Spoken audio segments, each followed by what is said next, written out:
बिस्मिल्लाहिर्रहमानिर्रहीम। अस्सलामुअलैकुम। आप देख रहे हैं हालात। मैं हूं सईद चौधरी। इस वक्त जनाब बज गए हैं रात के 1:15 हो गए हैं। तो मैं वीडियो करना नहीं चाह रहा था, 5 दिन से मैं कर नहीं रहा था वीडियो कोई। मैं वो स्टूडियो से ज़रा थोड़ा सा दूर था। तो बहरहाल वो, लेकिन आप लोगों की मोहब्बत जो है वो उसने मुझे मजबूर कर दिया कि जैसे है जहाँ है वहाँ पे आप वीडियो कर दें। तो मैं जनाब वीडियो कर रहा हूँ, पेश कर रहा हूँ आपकी खिदमत में। वो इतने, यानी अभी मैं देख रहा था अपने ट्विटर पे ट्वीट्स, और फिर इनबॉक्स, फिर व्हाट्सएप, जिन लोगों के पास मेरे नंबर थे, फ़ोन, और फिर ज़ाहिर है चैनल पे कमेंट्स के कहाँ गायब हैं। वो मैं कोई ट्वीट करता था तो नीचे सबसे ज़्यादा जो कमेंट्स आते थे वो यही थे कि जनाब वो वीला किधर है। और कई भाई तो ज़ाहिर है वो मोहब्बत करते हैं तो वो थोड़ा सा रो भी झाड़ रहे थे कि जनाब किधर हैं वो, फ़ोन शून करके। तो यार सूरत हाल ये है, जो हालात हैं, जब आखिरी मैंने विला किया था उस वक्त तहरीक अदम एतमाद पे वोटिंग शोटिंग का मामला आगे जा रहा था। 3 अप्रैल को वोटिंग होनी थी कौमी असम्बली में। और वैसे किसी के जहन में ये जो फिस्तायत है, इसका जो फाशिज़म है, किसी के जहन में नहीं था कि ऐसा, यार कोई ऐसा भी हो सकता है कि आइन और कानून के होते हुए ये ऐसी चालाकी करेंगे और फिर धमाले डालेंगे जनाब हमने आइन शिकनी कर दी, हमने आइन तोड़ दिया। वो उस पर कोई ऐसा तरीक़ाकार मौजूद ही नहीं है। जो 95 है जिसके तहत तहरीक अदम एतमाद पेश होती है, उसमें पूरा प्रोसीजर मौजूद है कि जनाब किस तरीके से, कैसे आपने तहरीक अदम एतमाद पेश करनी है, कैसे उस पर वोटिंग होनी है, और फिर जो रूल्स हैं वो बताते हैं कि लीव ग्रांट कैसे होनी है। वो जो अक्सरियत है, सादा अक्सरियत जो हाउस के अंदर उस वक्त मौजूद होते हैं, उनसे इजाज़त लेनी होती है। इजाज़त ली गई, वोटिंग के लिए दिन मुकर्रर हो गया, और फिर जनाब वहाँ अचानक आइन का आर्टिकल 5, आइन का आर्टिकल 5 कोई वो कोई जुर्म नहीं है। वो उसमें ये है कि हर पाकिस्तानी का ये फ़र्ज़ है कि वो वफादार रहे वतन का। और ये मैं वफादार हूँ आप, और उसमें ये चक्कर ही नहीं, गद्दारी वाला तो आर्टिकल अगला है कि ताकत के ज़ोर पे जब आइन को सबोताज किया जाता है, हेल्ड एंड अवेंस किया जाता है, ये कोई ज़रूरी नहीं पूरा आइन ही मुअत्तल कर दें, कुछ हिस्से भी मुअत्तल हो जाएं तो जनाब आर्टिकल 6 लग जाता है। परवेज़ मुशर्रफ ने जब पहली मरतबा 12 अक्टूबर 1999 के बाद उन्होंने आइन मुअत्तल किया, हेल्ड एंड अवेंस कर दिया, मार्ज इल्तवा में रखा जनाब, कि तोड़ा नहीं, मार्ज इल्तवा में है। तो भाई उस पर तो फिर रेफरेंडम के ज़रिए वो उसको जायज़ हो गया, और फिर जो उस वक्त की बाद में असम्बली आई उसने भी कहा ठीक है, ओके, मुझे करो। और लेकिन जब उसने 2007 वाला पीसीओ, उसमें पूरा आइन मुअत्तल नहीं किया था उसने। उसने सिर्फ एक हिस्सा कि जज जो हैं वो दोबारा हल्फ उठाएं, और उसके तहत फिर जजों ने हल्फ उठाया और फिर तहरीक चली, और वही उनकी जो सज़ा है, जो उन्हें सज़ाए मौत का हुक्म सुना रखा है स्पेशल अदालत ने, जो हाई ट्रीजन वाली अदालत बनाई गई थी, सिर्फ एक पोर्शन, एक हिस्सा मुअत्तल किया था उसने। और इन्होंने तो जनाब, इन्होंने भी एक हिस्सा, वो जजों से अपनी मर्जी के मुताबिक काम लेना चाहते थे। वो चाहते थे जजेस मेरे खिलाफ ऐसे नहीं, और ये पार्लियामेंट से अपनी मर्जी का इनका काम नहीं हो रहा था। इनकी अक्सरियत ये खो बैठे हर सूरत, यानी कोई उसमें रत्ती भर भी शुबा नहीं था कि जनाब ये घर नहीं जाएंगे। लेकिन ऐन उस वक्त जनाब, अच्छा वो जो पढ़ा गया वहाँ, जो फवाद चौधरी साहब ने, अच्छा वो जो वक्फे सवालात के दौरान उनसे पूछने की, यानी बदनीति हर जगह पे, हर जगह पे बदनीति उन्होंने जनाब ज़ाहिर की। और खैर बहरहाल मामला जनाब चला, फिर आपके सामने है, अदालतों में चला गया। संडे का दिन सो मोटो ले लिया अदालत ने। अच्छा, अब जब मेरा जो तजर्बा है कोर्ट रिपोर्टिंग का, मैंने तो यही देखा है कि जब सो मोटो लिया जाता है तो ये चीफ जस्टिस या जो भी जज ये नोट बना के सो मोटो के लिए चीफ को भेजता है, वो जो समझता है कि मुल्क में तूफान आ गया है, बुनियादी आइनी हकूक़ का कोई बहुत बड़ा मसला खड़ा हो गया है, या आइन की जो मुनाफी या आइन के बरक्स कुछ हो गया है, तो जनाब बतौर मुहाफ़िज़ आइन के तो मैं फौरी तौर पे मुझे एक्शन लेना चाहिए। तो संडे वाले एतवार वाले दिन उन्होंने एक्शन लिया और फिर जनाब 3 रुकनी बेंच बैठा, लेकिन वो होना तो वही था, 5 रुकनी बेंच में जाना था, लार्जर बेंच में। वहाँ पर वो वही बेंच जो पहले सदर के रेफरेंस वाला केस जो है वो सुन रहे हैं। अच्छा, वो अब जब पूरी दुनिया में ये होता है कि जब मामला अदालत या पुलिस के पास चला जाए तो लोग बहुत मुतमईन हो जाते हैं कि जनाब सुकून है, अब हमारी ज़िम्मेदारी ख़त्म, अदलिया जाने, पुलिस जाने, जो भी मामले बीच में होते हैं वो जाने। लेकिन यहाँ बदकिस्मती ये है कि अदलिया के पास जब जाता है तो सबसे पहले देखा जाता है कि बेंच में कौन कौन है। यानी इस तरह की वाज़ेह तकसीम हो गई है पूरी कौम में। इवन ये कि अदलिया में भी, अदलिया जैसे अदारे में ऐसा होना नहीं चाहिए, लेकिन वहाँ भी एक ऐसी वाज़ेह तकसीम हो गई है कि जनाब देखें बेंच में कौन कौन है। अब जब बेंच बना तो जनाब ये देखें जनाब 3 जजेस जो हैं उनका नुक्ता नज़र और है, 2 का और है। 2 ये कह रहे हैं कि जनाब ये इख्तियार जो है गैर आइनी तौर पे इस्तेमाल किया गया, ये इख्तियार था ही नहीं। 2 जजेस जो हैं वो ये कह रहे हैं कि जनाब कोई और बात थोड़ी भी हल्की फुल्की, और चीफ जस्टिस साहब का पता ही नहीं चलता, कभी वो कुछ और कह रहे हैं कभी कुछ और। यानी रिमार्क्स ऑब्जर्वेशन वो तो उन्होंने ज़ाहिर है कुछ सवालात करके अपना निकालना होता है मामला कि किसी नतीजे पर पहुंचना होता है। लेकिन संडे को जिस तेज़ी के साथ उन्होंने सो मोटो लिया और फिर समझा ये जा रहा था, मेरे जैसे जो दीगर कोर्ट रिपोर्टर हैं उनसे मेरी बात, उनका स्टे हो जाएगा, स्टे हो जाएगा। और मुझे भी ये लग रहा था कि शायद ये, क्योंकि अगर जैसे जैसे डिले होगा मामला वैसे वैसे तो फिर वो कायम काम निगरान वज़ीर आज़म का मामला आ जाना है, फिर इलेक्शन का मामला आ जाना है। ये जितना देर करते जाएंगे वैसे ही वो जो निगरान वज़ीर आज़म बनाने वाला मामला है वो तो अगर असम्बली डिज़ाल्व हो जाए तो तकरीबन 8 से 10 दिन लगते हैं। पहले 3 दिन मुशावरत करनी होती है वज़ीर आज़म ने और अपोजिशन लीडर ने। 3 दिन में मामला नहीं होता तो फौरी तौर पे कमेटी बना देता है स्पीकर। अच्छा जी, कमेटी भी बना दी, कमेटी के लिए भी खत लिख दिया गया, कल कमेटी भी बन जाएगी। तो शायद मे भी इस वक्त जिस वक्त मैं वीलॉग कर रहा हूँ कोई खबर खबर आ गई होगी जब कमेटियाँ भी बना दी। बहरहाल वो कमेटी बनेगी, 4 बंदे दोनों तरफ से लेके 8 रुकनी, और फिर कमेटी 3 दिन में फैसला करेगी। अगर 3 दिन में भी वो मामला नहीं किसी तरफ लगता, मामला क्लियर नहीं होता, तो फिर जनाब फिर वो 2 दिन के लिए चले जाएगा इलेक्शन कमीशन में और इलेक्शन कमीशन उसका फैसला कर देंगे। यार ये अब सारा कुछ ये अगर वो हो जाता है, निगरान हुकूमत भी बन जाती है, इलेक्शन में इलेक्शन कमीशन कह रहे हैं ना 90 दिन सर तो नहीं होना, एकदम तो सिर्फ बात था। तो बहरहाल वो आइनी एक तकाजा है, वो उन्हें करवाने पड़ने हैं और आगे भी थोड़े बहुत हो सकते हैं, वो आइन में कुछ गुंजाइश है। बहरहाल अगर वो निगरान हुकूमत बन जाती है फिर वो जनाब कहेंगे इलेक्शन का ऐलान हो गया, जनाब इलेक्शन में चले जाएँ, ये चले जाएँ, वो चले जाएँ।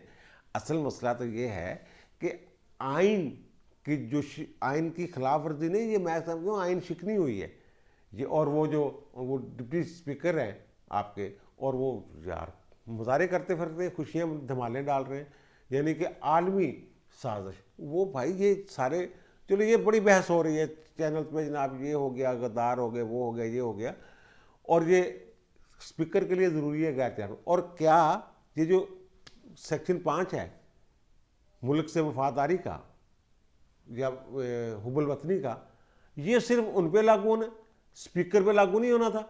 इसका मतलब ये अगर स्पीकर अपनी ज़ात के लिए ये हल्फ उठाया होता है इन्होंने, स्पीकर ने, वज़ीर आज़म ने, सब ने, कि अपनी ज़ाती मफाद आड़े नहीं आने दूंगा अपने फ़राइज़ में। यार इससे बड़ा ज़ाती मफाद क्या हो सकता है जो खान साहब ने वारदात डाली है। और फिर यानी हुकूमत पहले भी घर जा रही थी, अब भी घर ही गए हैं, लेकिन कह रहे हैं जनाब वो साजिश थी, उस साजिश को मैंने नाकाम बना दिया, लेकिन मैं घर जा रहा हूँ। ये ऐसा अजीबोगरीब जो मामला है, ये जो अब सुप्रीम कोर्ट में भी मामला लटक गया हुआ है वो, लेकिन ख़बरें कुछ ऐसी हैं कि आज कुछ ना कुछ नतीजा वो निकालेंगे। ख़बरें ये इस तरह की आ रही हैं कि जनाब कुछ ना कुछ बेहतरी की तरफ मामला शायद आज जाए। और फिर जनाब वहाँ जो आर्गूमेंट्स हो रहे हैं वो डिले करने की कोशिश की जा रही है। जहाँ पे आप देखें वो बैठे हों बाबर रहमान साहब, और फिर अटॉर्नी जनरल साहब भी बहरहाल कोशिश सारे कर रहे हैं, और फिर वो कहेंगे अभी फलाने भी करने, फलाने भी करने, डिले टैक्टिस। और यार ये सुप्रीम कोर्ट देखना, मसला सिर्फ यही है, वो जो लोग कहते हैं ना कि ट्रेंड क्यों चलते हैं, फलां की साहबजादी को फलां बंदे ने वो इतनी 21वें ग्रेड की नौकरी दे दी, हालांकि वो नौकरी शोकरी वाला बिल्कुल झूठा। कोई ऐसी नौकरी नहीं जहाँ वो जो उनको ओहदा दिया गया वहाँ कोई तनख्वाह नहीं होती, ये मैं बता दूँ। तो इसमें एक मैंने जब पहले भी, ये कोई अब का वाक़या नहीं, ये बड़ा पुराना साल पुरानी बात है, उस वक्त भी मैंने इस पर एक वीला किया था पूरा कि ना यार उस बच्ची का कोई कसूर नहीं, ना उस बच्ची को कोई एक्स्ट्रा ऑर्डिनरी उसमें कोई प्रॉफिट है, फ़ायदा है। तो बहरहाल अच्छा, अब उन्होंने ये कहा पंजाब में भी यही मामला होना था, तो वहाँ पंजाब में भी एक फड्डा बन गया है। जनाब स्पीकर साहब और डिप्टी स्पीकर साहब ने इजलास बुलाया, स्पीकर साहब ने जनाब डिप्टी स्पीकर को ही दोस्त गुजारी का मुअत्तल कर दिया। ये इससे बड़ी ये फाशिज्म है, फस्तायत ये है। अच्छा, अब वहाँ सुप्रीम कोर्ट में जनाब आज़म नज़ीर तारड़ साहब खड़े हो गए, कल की बात है। तो उन्होंने कहा जनाब वो पंजाब एक बन मुझे पंजाब में जो उन्होंने कहा नहीं असं पहले विफाक में देखना, पंजाब में बाद देखते हैं, शाम को करेंगे गल। शाम को गल की नहीं, इतने पंजाब फटा पै गया। अब चौधरी परवेज़ इलाही साहब जो हैं, वो चौधरी परवेज़ इलाही साहब ने उनको मुअत्तल कर देगा, 16 नो इजलास बुलाया उदों ही आई हो, मैं नहीं मानता। और वहाँ वो ऐसे लगा किला बना दिया उसको जनाब, वहाँ वो खारदार तारें और पुलिस पता नहीं क्या क्या लगा दिया, अंदर कोई दाखिल नहीं हो सकता जनाब। और वज़ीर आज़म के ख़िलाफ़ वो अदम एतमाद, सॉरी स्पीकर के पंजाब असम्बली के ख़िलाफ़ तहरीक अदम एतमाद, और फिर PTI वालों ने अपने डिप्टी स्पीकर के ख़िलाफ़ तहरीक अदम एतमाद जमा करवा दी हुई है, और उन्होंने मुअत्तल कर दिया उन्होंने स्पीकर साहब ने। और स्पीकर साहब खुद भी उन्होंने अपनी सियासत का जो इतनी बुरी तरह बेड़ा गर्क किया इन दोनों बंदों ने, इमरान खान ने और चौधरी परवेज़ इलाही ने। वो अब इनका ग्राफ ना ऊपर जा रहा था इमरान खान का, ये सच्ची बात है। जब ये उन्होंने तकरीरें करनी शुरू की, जलसे जुलूस शुरू किए इमरान खान ने, तो उनका जो पॉपुलैरिटी थी वो वापस आना शुरू हो गई थी। लेकिन ये जो इतना बड़ा गैर कानूनी गैर आइनी काम उन्होंने कर दिया है, उसके बाद मैंने अपने इर्द गिर्द जो लोग देखे हैं PTI के, वो फिर कह रहे हैं कि बेड़े गर्क, ओ खान बेड़े गर्क। और वहाँ जो सबसे ज़बरदस्त बात हुई है सुप्रीम कोर्ट में, जो सिंध बार के साबिक सदर हैं सलाहुद्दीन साहब, उन्होंने जब आर्गूमेंट्स अपने दिए, तो उन्होंने कहा जनाब मैंने पूरी तहकीक की है दुनिया में, मुझे कहीं इस तरह की हरकत नज़र नहीं आई जैसे ये अब स्पीकर साहब ने की है। वो कहते सिर्फ एक मिसाल मिलती है पूरी हिस्ट्री में, हिटलर वाली। वो कहते हिटलर की जो नाजी पार्टी थी उसकी मकबूलियत, उसके बंदे ख़त्म हो गए, टूट गए, तहरीक अदम एतमाद आई। तो पता है वहाँ स्पीकर साहब ने क्या, जर्मनी के जो स्पीकर साहब थे उन्होंने क्या कहा, उन्होंने कहा जनाब ये सब लोग जो ये लेके आए हैं तहरीक अदम एतमाद, ये सब लोग वतन दुश्मन है। जो इन्होंने किया, यानी ये हिटलर की मिसालें देते हैं, मोदी के साथ जोड़ते हैं, हिटलर तो फिर खुद बने। मैंने वैसे सुना हुआ था फस्तायत फाशिज़म, देखी मैंने भी पहली मरतबा है कि ये होती है जनाब फस्तायत, और ये होता है वो जो मैंने जिक्र किया कि हिटलर। तो वो उसने जनाब कहा ये सारे कम्युनिस्ट हैं, कम्युनिस्टों के साथ तल्लक है। देख रहे यहाँ भी सेम सूरत हाल, यहाँ कह रहे हैं कि अमेरिका और गैर मुल्की, अमेरिका का नाम ले रहे हैं अमेरिका, और वो कह रहे थे जर्मनी वाले कि कम्युनिस्टों से मिल गए हैं ये लोग जो तहरीक अदम एतमाद लेके आ रहे हैं। और हिटलर साहब जो है जनाब फिर वो उन्होंने वो काम किया, फाशिस्ट से बड़ा फिर कौन था, फिर उन्होंने जो करना था वो किया। अब पंजाब में सूरत हाल ये बन रही है कि जो इन्होंने दोस्त मुजारी साहब का किया तहरीक अदम एतमाद और उनकी बात नहीं मानी, उन्होंने इजलास बुलाया था, यानी कल रात को 7 बजे 7:30 बजे। वो इजलास भी इधर गया जिधरों आए हैं, वो कहते हैं ना जिधर गई हैं कश्तियाँ उधर गए मिला, तो वो जनाब वो भी गया और वो बोतल कर दिया। हालांकि वाज़ेह अक्सरियत है, वाज़ेह अक्सरियत। और ये सबसे ज़्यादा नुकसान पंजाब में पीटीआई को पहुंच चुका है। वो ख़त्म हो गई पंजाब में एक तरह से। देखें यहाँ कितने ग्रुप बन गए। छीना ग्रुप 12-14 बंदे उनके पास हैं, और जहांगीर तरीन ग्रुप वो 24 से 30 बंदे उनके पास हैं। अलीम खान ग्रुप 16-15-16 बंदे उनके पास हैं। और अब ये दोस्त मजारी साहब जो है, इनका एक ग्रुप बन गया, इनके पास भी 12-14 बंदे हैं। ये तो यहाँ कब्जा कर सकते हैं जमात पे। ये अगर कोशिश करें तो पीटीआई पंजाब पे, जो पंजाब चैप्टर है उस पर इनका कब्जा हो सकता है। वो कहते हैं हम हैं जनाब, और वफाक में भी यही सूरत हाल, वहाँ भी ऐसी। ये तो यानी ये कह लें कि इनकी वो पता नहीं क्या दानिशमंदाना है या क्या है, कौन इनके मशीर हैं, जो भी हैं वो बेड़ा गर्क करने पे तुले हुए हैं। वो आज चौधरी ने आज वो बेइज्जती करवाई अपनी। वो भाई तू प्रेस कॉन्फ्रेंस करने आया है, तुम्हें एक बंदे ने सवाल कर दिया है, तू कहता है मैं भाई बाद में देता हूँ जवाब, मैं मेरी बात सुन ले, मैं जवाब दे देता हूँ। वो भाई तू पता नहीं पैसे लेके आ गया, पता नहीं क्या हो। वो अच्छे खासे शरीफ आदमी है, मोअज़्ज़ज़ आदमी है मुतीउल्लाह जान साहब। उनके बारे में हम साफ़ी कहते हैं, कभी उनके हमें पता है उनके बारे में कि यार वो तो ऐसे बंदे नहीं जैसे उन्होंने कह दिया तो पता नहीं कहाँ से क्या करके आ गया, रुपया क्या करके आ गया। और फिर जनाब यार ये सीधा सा केस था, एक दिन में ख़त्म होने वाला।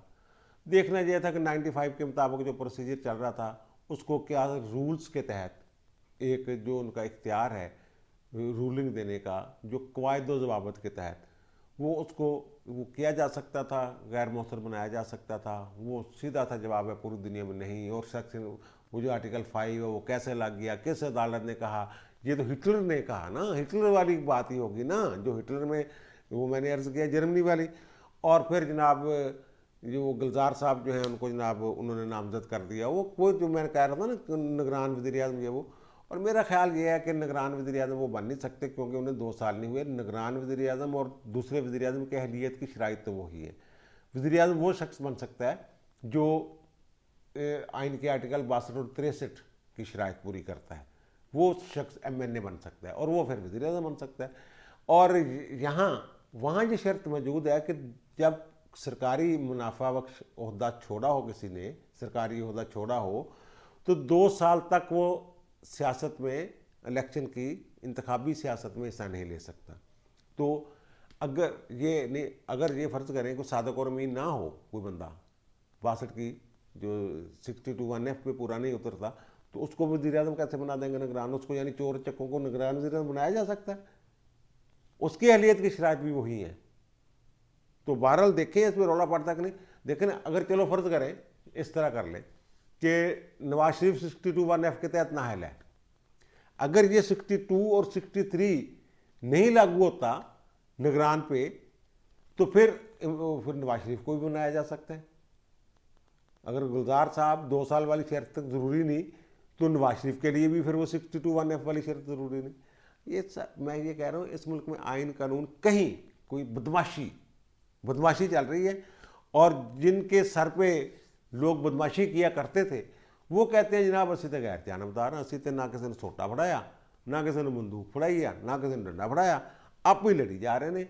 और ये आप ही लड़नगे, किसी का सिर पाटेगा, कोई थले डिगेगा, कोई ऊपर डिगेगा, तो नतीजे में मैदान जो खाली होएगा। देखो ना, अब हर बंदा ये कह रहा है जनाब ना पंजाब में हुकूमत है ना वफाक में हुकूमत है, तो वो कहते हैं असं हुकूमत करना आ गए हैं। फिर अगरचे उन्होंने एक पैगाम भेजा है इनको, जो हमारे अपोजिशन वाले हैं, कि जनाब ना लेटर उसका हमें पता था, जब इन्होंने लहराया तो उस वक्त तक हमें कोई नहीं पता था। और कौमी सलामती कमेटी के इजलास में कोई किसी ने ये नहीं कहा हमारी तरफ से कि जनाब इस लेटर की बुनियाद पे ये होना चाहिए, वो होना चाहिए। तहकीक की बात है, तहकीक हुई तो वो भी कोई उस बार उसके हवाले से अच्छी बात। अच्छा, अगर ये बहरहाल वो इनको तसलियाँ दे रहे हैं कि नहीं जैसे नहीं आगे पीछे और असी तय कर रहे हैं और वो कर रहे हैं इमरान। अगर ये लेटर जो है जैसे कहा जा रहा है कि जनाब ये लिखवाया गया और फिर उसमें टेम्परिंग की गई, दोबारा लिखवाया गया, क्योंकि वो इनका बंदा था असद जो था, तो वो जनाब वो फंड रेजिंग करता रहा इनके लिए, तो वो अगर ये साबित हो गया इन्होंने एक मिली भगत के तहत किया है सारा कुछ, फिर सेक्शन 5 के तहत एक गद्दार हो जाएंगे। जो आर्टिकल 5 जो उन पे लगाया है फिर तो ये इन पे लगेगा। बहरहाल बातें और भी बहुत हैं जो सुप्रीम कोर्ट नज़रिया ज़रूरत की बातें हो रही हैं। हालांकि जो मुशर्रफ वाला जिसका मैंने जिक्र किया केस का, कि उन्होंने सिर्फ एक हिस्सा पीसीओ वाला दोबारा लेके आए थे 2007 में, और फांसी की सज़ा हो चुकी हुई है उन्हें, और किसी की जरूरत नहीं है अभी तक कोई सुप्रीम कोर्ट में कि उस अपील पे कोई समात करके कोई मुअत्तल कर दें। वो तो एक 2 नंबरी हुई थी लाहौर हाई कोर्ट में, वो भी एक अलग दास्तान है। वो भी बहरहाल, वो जो मैं ये कह रहा था कि नजरिया ज़रूरत की बातें हो रही हैं। परवेज़ मुशर्रफ वाला जो इशू हुआ था, वो जो मैंने जिक्र किया कि सिर्फ एक हिस्सा उन्होंने किया था, तो उसमें जो जजमेंट आई थी ना सुप्रीम कोर्ट की, उन्होंने जो नजरिया ज़रूरत है उसको उन्होंने जनाब उस पर माफ़ी मांगी थी, तो उन्होंने रिपेंट का लफ्ज़ इस्तेमाल किया था। हम माजरत खां, हम माफ़ी चाहते हैं, आइंदा नहीं होगा। लेकिन अवाम अभी तक मुतमिन नहीं है। वो कहते हैं यार नज़रिया ज़रूरत भी ज़िंदा है, नज़रिया ज़रूरत का नफाज करवाने वाले भी मुतहर्रिक हैं, गैर फ़ाल नहीं है। वरना ये जो 10 मिनट का केस था, 20 मिनट का, 2 दिन का केस था, कितने दिन हो गए। लेकिन आज ये किसी ने मुझे कहा है कि आज कुछ कट्टी कट्टा निकल जाएगा, और एडा मजबूत केस आ कि वो रूलिंग जी कैम नहीं रहनी। उस तो अगे की कर देनी है सानू नहीं पता। रूलिंग जो है वो डिप्टी स्पीकर वाली वो कायम नहीं रहनी। अच्छा, आप लोगों की मोहब्बत का बहुत शुक्रिया। इंशाल्लाह दोबारा मुलाकात होती है नए वीला के साथ। अल्लाह ताला आप पर, मुझ पर, हम सब पर मेहरबान रहे। अल्लाह हाफ़िज़।